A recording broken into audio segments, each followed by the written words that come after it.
بسم الله الرحمن الرحيم الحمد لله رب العالمين والصلاة والسلام على رسوله الأمين نبينا محمد وعلى آله وصحبه أجمعين وبعد. حاضرین مجلس، عمومی طور پر کئی سارے لوگ رمضان کے اندر اپنی زکوٰۃ نکالتے ہیں، جبکہ صحیح بات یہ ہے کہ رمضان زکوٰۃ کا مہینہ نہیں ہے، رمضان صدقات و خیرات کا مہینہ ہے. لیکن رمضان کے اندر صدقات و خیرات کی قیمت اللہ کے پاس کئی گنا بڑھ جاتی ہے. تو افضل صدقۃ فی رمضان، محمد رسول اللہ صلی اللہ علیہ وسلم نے ارشاد فرمایا سب سے افضل ترین صدقہ وہ ہے جو رمضان میں کیا جائے. تو اس اعتبار سے کئی سارے احباب اپنی زکوٰۃ رمضان میں نکالتے ہیں. تو یہ ان کے لیے تو صحیح ہے جن کی پچھلے رمضان میں زکوٰۃ واجب ہوئی، تو پھر اس سال اس رمضان میں زکوٰۃ واجب ہو جائے گی. لیکن کئی سارے لوگ وہ ہیں جو رمضان کی فضیلت حاصل کرنے کے لیے اپنی زکوٰۃ کو مؤخر کرتے ہیں. مؤخر کا مطلب پیچھے کر دیتے ہیں.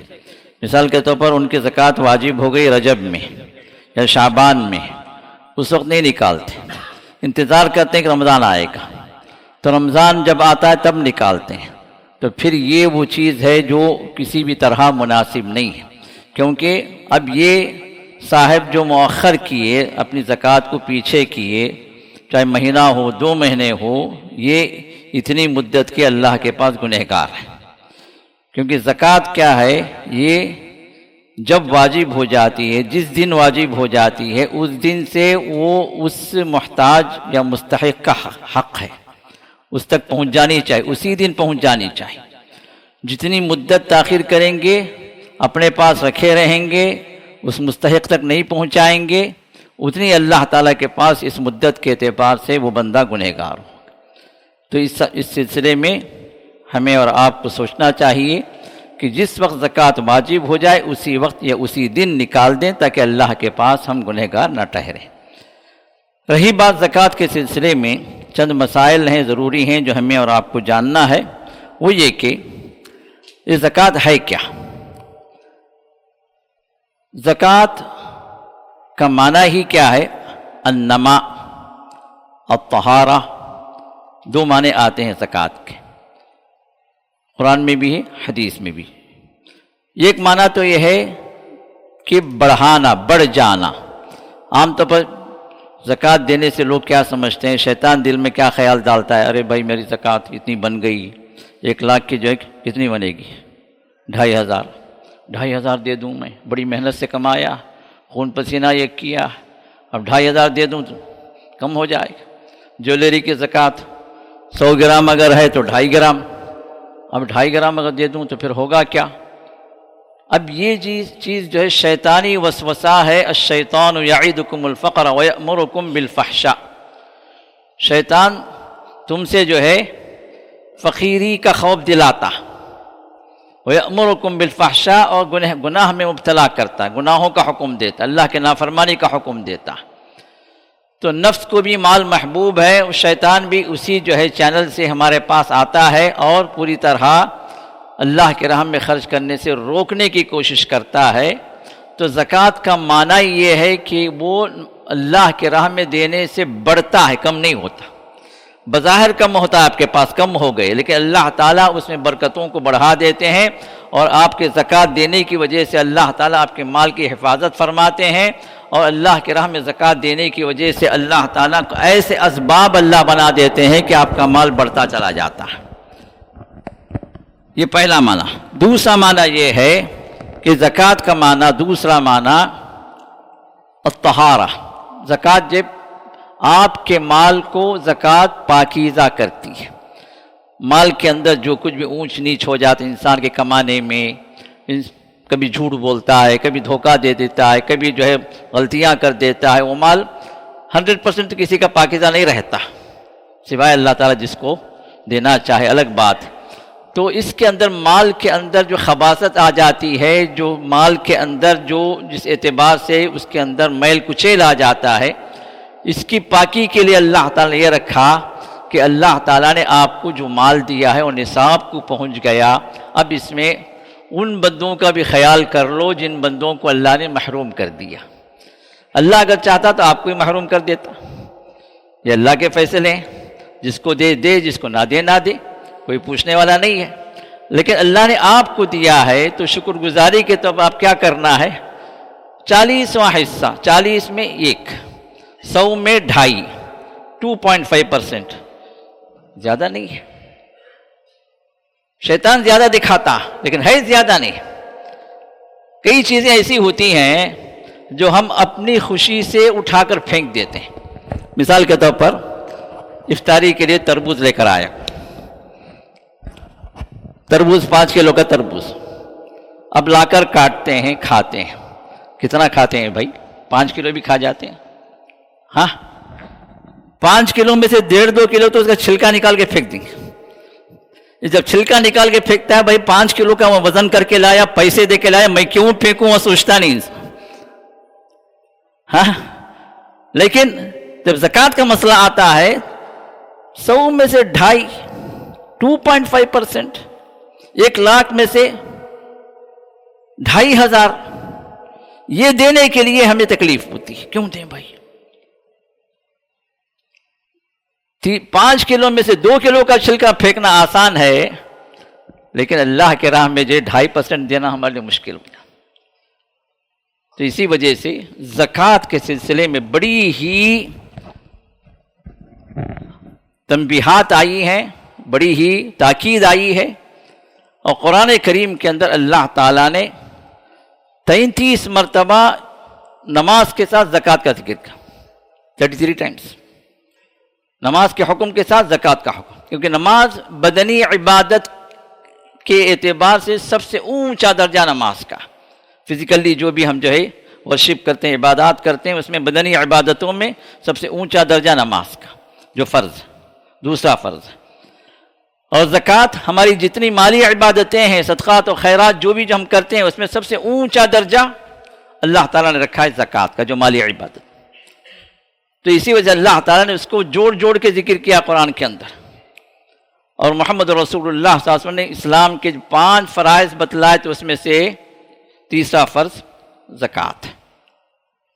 اور جو نہیں دیتا ہے اس کے سلسلے میں کئی ایک وعیدیں آئی ہیں۔ خود قرآن کریم کے اندر بھی کل وہ آیات تلاوت ہوئی تھی سورہ توبہ کی، جس میں اللہ نے ارشاد فرمایا والذین یکنزون الذهب والفضة ولا ينفقونها في سبيل الله فبشرهم بعذاب أليم يوم يحمى عليها في نار جهنم فتكوى بها جباههم وجنوبهم وظهورهم هذا ما كنزتم لأنفسكم فذوقوا ما كنتم تكنزون۔ یہ 2 آیات ہیں جس میں بڑی خطرناک بات کہی گئی ان لوگوں کے لیے جو اپنا مال سین کر رکھتے ہیں، جمع کر کے رکھتے ہیں، زکوٰۃ ادا نہیں کرتے۔ اللہ نے فرمایا والذین یکنزون الذهب والفضة، جو سونا اور چاندی جمع کرتے ہیں، اور سونا چاندی کے حکم میں آج کے دور کی کرنسی کی ویلیو سونا چاندی سے جوڑ دی گئی ہے۔ تو سونا چاندی اور ساتھ میں جو کرنسی جو بھی ہم استعمال کرتے ہیں، چاہے روپیے میں ہو، چاہے ریال میں ہو، چاہے ڈالر میں ہو، چاہے جو پاؤنڈ میں ہو، دنیا کی جتنی کرنسیاں ہیں یہ سونے اور چاندی سے ریلیٹڈ ہیں۔ تو جو سونا اور چاندی یا مال یا کرنسی جمع کرتے ہیں، ان کے سلسلے میں اللہ نے فرمایا والذین یکنزون الذهب والفضة، جو جمع کرتے ہیں اپنے خزانوں میں، اپنی تجوریوں میں، اپنے پاس، ولا ينفقونها فی سبیل اللہ، اور اللہ کے راہ میں خرچ نہیں کرتے۔ یہ زکوٰۃ کے طور پر، زکوٰۃ کی وعید کے سلسلے میں بات آئی ہے۔ فبشرهم بعذاب علیم، اے نبی علیہ السلام ایسے لوگ جو زکوٰۃ ادا نہیں کرتے، اللہ کے راہ میں خرچ نہیں کرتے، ان کو دردناک عذاب کی خبر سنا دو۔ اور دردناک عذاب کیا ہوگا؟ یوم یحمى علیہا فی نار جہنم، یہ مال جو سین کر رکھا تھا نا، اس کو اللہ تعالیٰ تپائیں گے، جہنم کی آگ میں اللہ تپائیں گے۔ اب دیکھتے ہیں سونار کے پاس جاتے ہیں، مولڈ کرنا ہے، کچھ جوڑ لگانا ہے، اس کو جو ویلڈ کرنا، ٹاک لگانا، کیا کرتا ہوں، تپا کے اس کو آگ کی طرح بنا دیتا، پھر اس کو جیسے چاہے موڑتا۔ تو اللہ فرماتے ہیں یوم یحمى علیہا فی نار جہنم، جہنم کی آگ میں یہ مال تپایا جائے گا، پھر فتکوى بها جباہہم، اس مالوں کے جو ہے سلاخیں یا سلیٹس بنا دیے جائیں گے، پھر یہ جو آگ کے سلیٹس، یہ آگ کے راڈس، فتکوا بہا جباہم، پیشانیوں پر داغے جائیں گے، وہ جنوبہم، پہلوؤں پہ داغے جائیں گے، وہ ظہورہم، پیٹوں پہ داغے جائیں گے. یہ عذاب ہوگا. بڑی خواہش سے بڑی جماتا رہا نا، اللہ کے راہ میں خرچ کرنا تکلیف دہ تھا نا. ھذا ما کنزتم لانفسکم، تو اللہ فرمائیں گے وہاں پر ھذا ما کنزتم لانفسکم، یہ اپنے لیے تم جوڑ کے رکھے تھے نا، فذوقوا ما کنتم تکنزون، اس خزانے کا آج مزہ چکھو. اللہ کے راہ میں دینے کے لیے بڑی تکلیف ہوتی تھی نا، جبکہ اللہ کا دیا ہوا مال ماں کے پیٹ سے باہر لے کے نہیں نکلا، ننگا آیا تھا، کپڑے بھی اللہ نے پہنائے، مال بھی اللہ نے دیا. اسی دیے ہوئے مال کو اللہ تعالیٰ نے فرمایا میں اگر چاہتا تو نہ دیتا، لیکن میں دیا ہوں، اور تمہیں امتحان کے طور پر یہ کہہ رہا ہوں کہ اس میں سے صرف 2.5% اللہ کے محتاج بندوں کو دے دو. یہ دینے کے تیار نہیں، آج چکو مزہ. تو قرآن کریم کے اندر خود ہی اللہ تعالیٰ نے اس عذاب کا ذکر کر دیا جو انسان زکوٰۃ دیے بغیر اپنے لیے جوڑ کے رکھتا ہے، سینت کے رکھتا ہے. اور باقی جو ہے حدیث کے اندر بھی یہی بات آئی ہے کہ اللہ کے رسول ارشاد فرماتے ہیں یہ مال جو ہے اللہ تعالیٰ قیامت کے دن ایک سانپ کی طرح بنا دیں گے، اور وہ سانپ بڑا زہریلا سانپ ہوگا، اور یہ ڈستا رہے گا، اس کے گلے میں توق ڈالنے کے بعد یہ وہاں سے ہٹے گا نہیں، اسے گلے میں پڑا رہے گا اور اس کو ڈستا رہے گا، اور وہ زہریلا سانپ اس کے زہر کو جو ہے چھوڑتا رہے گا، جو اللہ عذاب کی شکل میں اس کو وہاں پر کر دیں گے. جہاں تک بات آ گئی جس میں ہم سمجھ گئے کہ زکوٰۃ ہر اس بندے پر واجب ہے جس کو اللہ تعالیٰ نے صاحب نصاب بنایا. وہ انشاءاللہ کس پر واجب ہے کل بات آئے گی. اور دوسری بعض احادیث وہ بھی آتی ہیں جس میں یہ بات آئی کہ جو لوگ جو ہے جویلری رکھے ہوئے ہیں، مال رکھے ہوئے ہیں، نہ دینے کے لیے لوپ ہول ڈھونڈتے ہیں کہ بھائی یہ استعمال کیا ہوا زیور ہے، یہ وہ زیور ہے، یہ ہے وہ ہے، زیور میں زکوٰۃ نہیں ہے. تو اس طرح کی جو باتیں ہیں اس سلسلے میں چند حدیثوں کو میں کل انشاءاللہ آپ کے سامنے رکھوں گا، جس سے بات واضح ہو جائے گی کہ کس مال پر زکوٰۃ ہے جو رسول اللہ صلی اللہ علیہ وسلم نے دینے کا حکم دیا. انشاءاللہ کل ہمارے سامنے یہ بات آئے گی. بارک اللہ فیکم. MSLI TV، رہنمائی بدلتی دنیا کے لیے. السلام علیکم ورحمۃ اللہ وبرکاتہ. آپ کو اطلاع ہے کہ یہ مرکز السلام لنشر اسلام سن 2009 میں اس کی بنیاد پڑی، اور اس کے قیام میں شیخ حافظ جاوید ربانی رحمہ اللہ کی ان کی قربانیاں تھیں، ان کی کوششیں تھیں، ان کے ساتھ ان کے اصحاب تھے، ان کے شاگرد تھے. ان لوگوں کی کافی کاوشیں رہیں جو اللہ تعالیٰ نے اپنے فضل و کرم سے اس کو ایک ثمردار بار آور درخت بنا دیا. ایک مرکز ایک چھوٹی سی مدت میں، ایک 15 سال کے عرصے میں، جہاں ایک مرکز بھی قائم ہوا، ایک شاندار مسجد بھی قائم ہوئی، اور ساتھ ہی ساتھ مدرسہ السلام لتحفیظ القرآن کے نام سے ایک مدرسہ بھی قائم ہوا. عمومی طور مسلمانوں کے درمیان میں بہت سارے مراکز ہیں، بہت سارے مدارس ہیں، بہت سارے مساجد ہیں، لیکن ان میں اور ہم میں فرق یہ ہے کہ ہمارا مرکز، ہماری مسجد خالص اللہ کے لیے، اللہ کی توحید کو نشر کرنے کے لیے. یہاں جو کچھ بھی بات کی جاتی ہے یا تو اللہ کی کتاب سے یا محمد رسول اللہ کی صحیح احادیث سے آپ کے سامنے بات رکھی جاتی ہے. قائم تو آپ لوگوں نے کیا ہے، آپ لوگ آباد کر رہے ہیں الحمدللہ، یہاں نمازیں پڑھ رہے ہیں، لیکن اس مرکز کی آواز دور دور تک پہنچ رہی ہے پورے عالم کے اندر، چاہے آسٹریلیا ہو، UK ہو، US ہو، کینیڈا ہو. الحمدللہ بہت سارے لوگ ہیں جو اس مرکز کی آواز کو سن رہے ہیں. توحید کی آواز کو سن کر اللہ تعالیٰ نے توحید کی طرف اللہ تعالیٰ ہدایت سے نواز رہا ہے. یہ مرکز الحمدللہ اسی راہ پر گامزن ہے. اللہ سے ہم دعا بھی کرتے ہیں کہ اللہ تعالیٰ ہمیں اسی راہ پر قائم رکھے. جو بات مجھے عرض کرنی ہے وہ یہ کہ میں نے کہا کہ اس مرکز کا ایک سیکشن ہے، مسجد کا ایک سیکشن ہے، اور مدرسہ السلام کا مدرسے کا ایک سیکشن ہے. تو اس اعتبار سے اخراجات بھی کافی لمبے چوڑے چل رہے ہیں. مسجد کا جو خرچ ماہانہ جو آ رہا ہے ہمارے پاس، اس میں میڈیا بھی شامل ہے، ٹیکسز بھی شامل ہیں، لفٹ وغیرہ کے جو اخراجات شامل ہیں، ایڈمن کے آفس شامل ہے، یا اخراجات جو بھی ہیں وہ جو 90,000 پر منتھ آ رہا ہے. اور مسجد کے اعتبار سے جو مینٹیننس ہے، مسجد کا اسٹاف ہے اور مسجد کا مینٹیننس ہے، یہ 90,000 ہے۔